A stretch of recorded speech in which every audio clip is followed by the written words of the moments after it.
pati yata yung 26.7 billion na AKAP ayuda. Ayuda. Ginagamit daw po sa People's Initiative, Secretary. Ano po ang panig po? Sige po. Isa-isahin ko. Una, wala pa ni isang puting ng AKAP na line item o ibig sabihin entrada sa ang nagagamit. Opo. Wala pang payout galing dyan sa account na yan. Bakit? Dahil hinuhubog pa natin ang angkop na guidelines. Okay. Wala pa talagang guidelines, so hindi pa tayo nakaka-payout. Yun ang gusto ko munang linawin. Sige po. Para mawala yung agam-agam ng mga taong bayan or yung informasyon na nagagamit so hindi po siya ginagamit. Pangalawa, lahat ng programa ng DSWD hindi natin papagamit sa kahit na anong exercise pang political.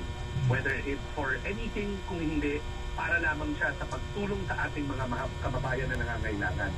Malinaw na malinaw yan na wala tayong dinadagdag sa kahit na anong requirement, sa kahit na anong programa para maka-avail nito.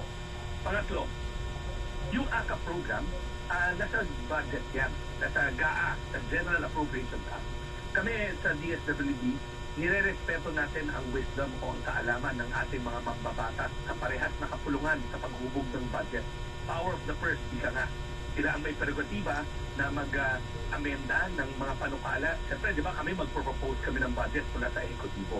Kung sa kanilang pananaw ay kailangan ayusin, we leave that to them because that is the power of the purse.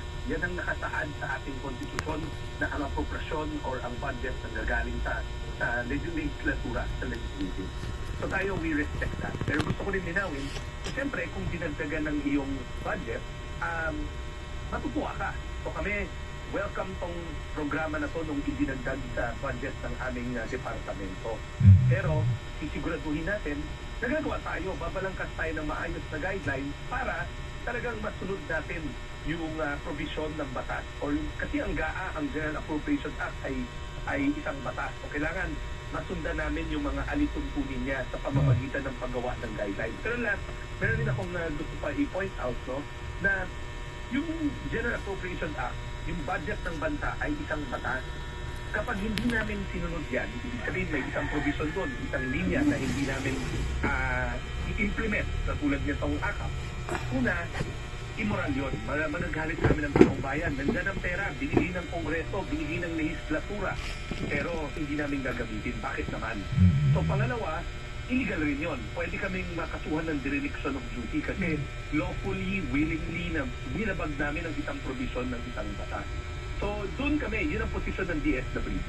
Ang bintang, Secretary, kasi ginagamit daw yung mga programa ho ng gobyerno dito po sa PIRMA. May narinig ba kayo na ginamit ang programa ng DSWD para makalikom po ng PIRMA? Dito sa gitna ng... Wala kaming dagdag na requirement para man sa AIC, Assistance to Individuals in Crisis Situation. Wala kaming ginadagdag na ganyan. Or kahit na dito sa bagong programa na AKAP, habang inuhubog namin yung requirements ngayon, yung guidelines, wala naman kaming nilagay na kailangan makilahok ka sa People's Initiative. No sa amin yan sa departamento. Pangalawa, kung may naririnig ako, siyempre pag nanonood ako ng hearing, napapakinggan ko yung mga allegation, pero ulitin ko, maraming pwedeng mangako, diba na, sige, bibigyan namin kayo pagka pumirma kayo, pero ang tanong, ipoprocess ba ng DSWD?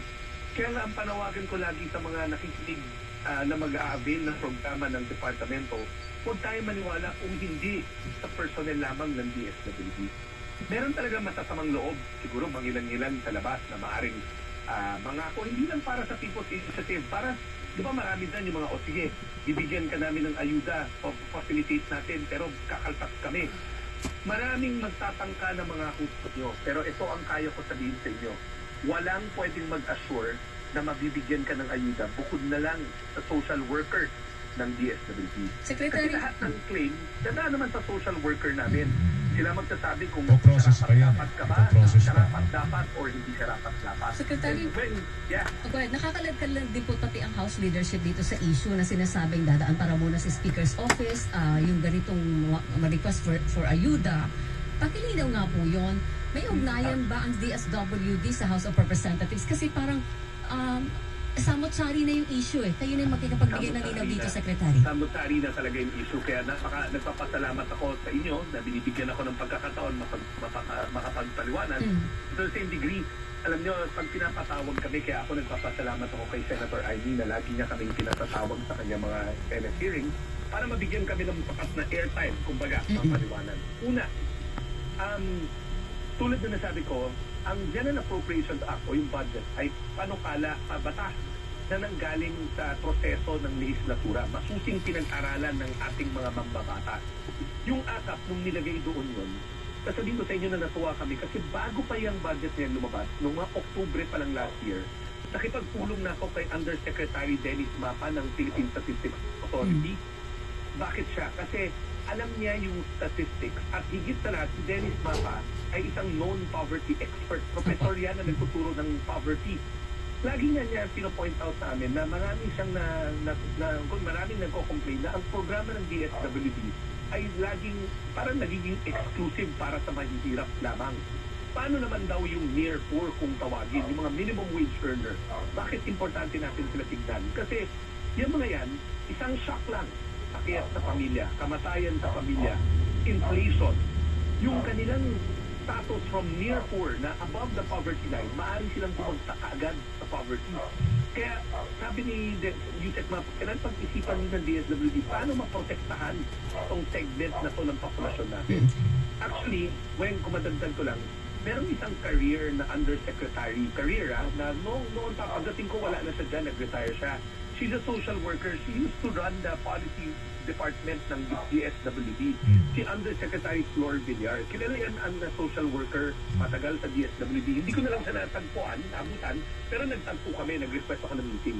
Inulit rin niya sa akin yan sometime mga August. Sabi niya, Secretary, dapat pagtuunan niyo na rin ng pansin na tignan yung segment na tinatawag na near poor, yung minimum wage earners, kasi yung mga yan, napaka-vulnerable sila na maging mahirap. At kasama dyan, Weng, Joel, yung mga graduate sa 4Ps. Di ba pag graduate sa 4Ps, hindi na sila poor, near poor pa rin sila. Nandun sila sa, kumbaga, poverty line, slightly above.